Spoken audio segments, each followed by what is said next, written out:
দিনটা ছিল 3rd September. আমি যাচ্ছিলাম Kolkata new town beauty exhibition হলে, আর এটাই ছিল এক্সিবিশন হল। তো আমি ভিতরে পৌঁছে গিয়ে সবার প্রথমেই দেখতে পেয়ে গেলাম রাজা কুণ্ডুকে। তো রাজা কুণ্ডু স্টেজে ছিল, তো আমি রাজা কুণ্ডুকে দেখেই অবাক, কারণ দাদার হাতের কাজ এত ভালো লাগে, কিছু বলার নেই। আর নতুন করে কি কিছু বলার আছে?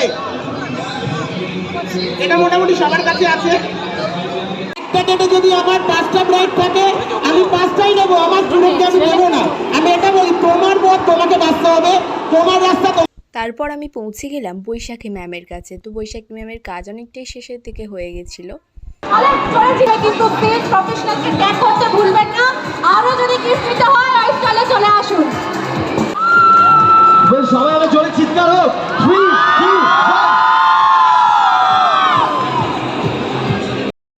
আর ঠিক তারপরেই স্টেজে ছিল ময়ূরী ম্যাম। ও জীবন পড়িয়া রইবে না, তুই জীবন ছাড়িয়া গেলে আদর করবি। Such a beautiful and amazing look.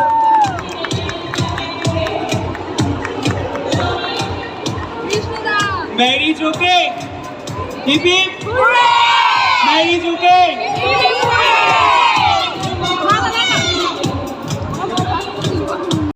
তারপর যাকে দেখার জন্য আর যার হাতের কাজ দেখার জন্য অপেক্ষায় ছিলাম, অমিত কর্মকার স্যার তখন স্টেজে।